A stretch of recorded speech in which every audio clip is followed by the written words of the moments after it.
ಮೋದಿ ಕೊಟ್ಟ ಗಡುವಿಗೆ ಬಗದ ಕಪ್ಪು ಕುಳಗಳು ಅಕ್ರಮ ಆಸ್ತಿಯನ್ನ ಘೋಷಿಸಿಕೊಳ್ಳಲೇ ಇಲ್ಲ. ಈಗ ಅದಕ್ಕೆ ಅಂತಾನೆ ಉಪಾಯ ಮಾಡಿರೋ ಆದಾಯ ತೆರಿಗೆ ಇಲಾಖೆ ಮತ್ತೊಂದು ಅವಕಾಶವನ್ನ ನೀಡಿದೆ. 3 ತಿಂಗಳಲ್ಲಿ ಎಲ್ಲ ಅಕ್ರಮ ಸಂಪತ್ತನ್ನು ಘೋಷಿಸಿಕೊಳ್ಳಬೇಕು. ಆಗ ಎಲ್ಲ ಅಕ್ರಮ ಆಸ್ತಿ ಘೋಷಿಸಿ ತೆರಿಗೆ ಕಟ್ಟೋರಿಗೆ 50% ದಂಡ ವಿಧಿಸಲಾಗುತ್ತೆ. ಆಮೇಲೆ ಉಳಿದ 50ರಷ್ಟು ಸಂಪತ್ತಿನಲ್ಲಿ 25% ರಷ್ಟು ಹಣ ಗರೀಬ್ ಕಲ್ಯಾಣ್ ಯೋಜನೆಗೆ ಹೋಗುತ್ತೆ. 4 ವರ್ಷ ಡೆಪಾಸಿಟ್ ಇಟ್ಟ ಈ ಹಣ ಆಮೇಲೆ ನಿಮ್ಮ ಅಕೌಂಟ್ಗೆ ಸೇರುತ್ತೆ. ಇನ್ನು ದಾಳಿಯಲ್ಲಿ ಸಿಕ್ಕಿಬಿದ್ದವರು ಹಣವನ್ನು ಸಂಪೂರ್ಣವಾಗಿ ಕಳೆದುಕೊಂಡು 107% ರಷ್ಟು ದಂಡವನ್ನು ಕಟ್ಟಲೇಬೇಕು. ಪ್ರಮುಖ ವಿಚಾರ ಏನಪ್ಪಾ ಅಂದ್ರೆ ದಾಳಿ ವೇಳೆ ಸಿಕ್ಕಿ ಬೀಳುವವರಿಗೆ ಕ್ರಿಮಿನಲ್ ಕೇಸ್ ಮತ್ತು 7 ವರ್ಷಗಳ ಕಾಲ ಜೈಲು ಶಿಕ್ಷೆಯೂ ಇರುತ್ತೆ. ಇನ್ನು ನವೆಂಬರ್ 8 ಬಳಿಕ ಕರ್ನಾಟಕ, ಕೇರಳ ಹಾಗೂ ಗೋವಾದಲ್ಲಿ ನಡೆದ ದಾಳಿಗಳಲ್ಲಿ ಐಟಿ ಅಧಿಕಾರಿಗಳಿಗೆ ಇದುವರೆಗಿನ ಬರೋಬ್ಬರಿ 500 ಕೋಟಿ ಆಸ್ತಿ ಸಿಕ್ಕಿದೆ. ಇದರಲ್ಲಿ 22 ಕೋಟಿಯಷ್ಟು ಹೊಸ ನೋಟುಗಳಿವೆ. ಅಕ್ರಮ ಆಸ್ತಿ ಪತ್ತೆ ಮಾಡಿದ ಸ್ಥಾನದಲ್ಲಿ ಕರ್ನಾಟಕದ ಐಟಿ ಟೀಮ್ 3ನೇ ಸ್ಥಾನದಲ್ಲಿದೆ. ಎಸ್, ಏನು ಪ್ರಧಾನಿ ನರೇಂದ್ರ ಮೋದಿ ಕೊಟ್ಟ ಗಡುವಿಗೆ ಬಗ್ಗದ ಕಪ್ಪು ಕುಳಗಳು ಅಕ್ರಮ ಆಸ್ತಿಯನ್ನ ಘೋಷಿಸಿಕೊಳ್ಳಲೇ ಇಲ್ಲ.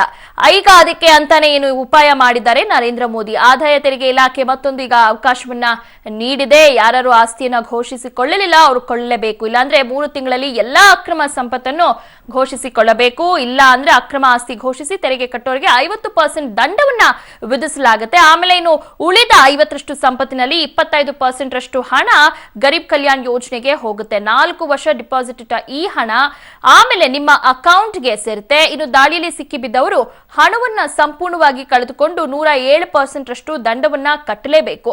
ಪ್ರಮುಖ ವಿಚಾರ ಏನಪ್ಪಾ ಅಂದ್ರೆ ದಾಳಿ ವೇಳೆ ಸಿಕ್ಕು ಬೀಳುವವರಿಗೆ ಕ್ರಿಮಿನಲ್ ಕೇಸ್ ಮತ್ತು 7 ವರ್ಷಗಳ ಕಾಲ ಜೈಲು ಶಿಕ್ಷೆಯೂ ಕೂಡ ಇರುತ್ತೆ. ಇನ್ನು ಈ ನವೆಂಬರ್ 8 ಬಳಿಕ ಕರ್ನಾಟಕ, ಕೇರಳ ಹಾಗೂ ಗೋವಾದಲ್ಲಿ ನಡೆದ ದಾಳಿಗಳಲ್ಲಿ ಐಟಿ ಅಧಿಕಾರಿಗಳಿಗೆ ಇದುವರೆಗಿನ ಬರೋಬ್ಬರಿ 500 ಕೋಟಿ ಆಸ್ತಿ ಸಿಕ್ಕಿದೆ. ಇದರಲ್ಲಿ 22 ಕೋಟಿಯಷ್ಟು ಹೊಸ ನೋಟುಗಳಿವೆ. ಇನ್ನು ಅಕ್ರಮ ಆಸ್ತಿ ಪತ್ತೆ ಮಾಡಿದ ಸ್ಥಾನದಲ್ಲಿ ಈಗ ಕರ್ನಾಟಕ ಐಟಿ ಟೀಮ್ 3ನೇ ಸ್ಥಾನದಲ್ಲಿದೆ. ಪ್ರಧಾನಮಂತ್ರಿ ಬಡವರ ಕಲ್ಯಾಣ ಯೋಜನಾ ಅಂತ ಕರಿಬಹುದು.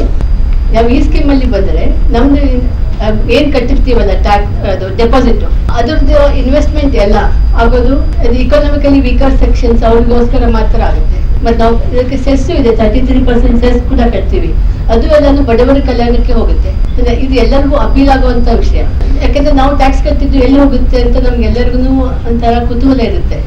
ನಮ್ಗೆ ಇದರಿಂದ ಸಮಾಧಾನವೂ ಸಿಗುತ್ತೆ. ನಾವು ಕಟ್ಟಿದ ಟ್ಯಾಕ್ಸ್ ಸರಿಯಾಗಿ ಉಪಯೋಗ ಆಗುತ್ತೆ.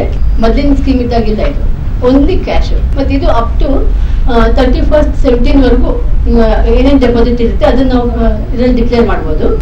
ಈ ಸ್ಕೀಮು ಉಪಯೋಗಿಸ್ಕೊಂಡು ಬಂದ್ರೆ ಮುಂದೆ ಬೇರೆ ಪ್ರಾಬ್ಲಮ್ಸ್ ಇರಲ್ಲ. ಯಾಕಂದ್ರೆ ಇವಾಗ ಎನ್ಫೋರ್ಸ್ಮೆಂಟ್ ಆಕ್ಟಿವಿಟೀಸ್ ಬಹಳ ಸ್ಟ್ರಾಂಗ್ ಆಗ್ತಾ ಇದ್ದಾವೆ.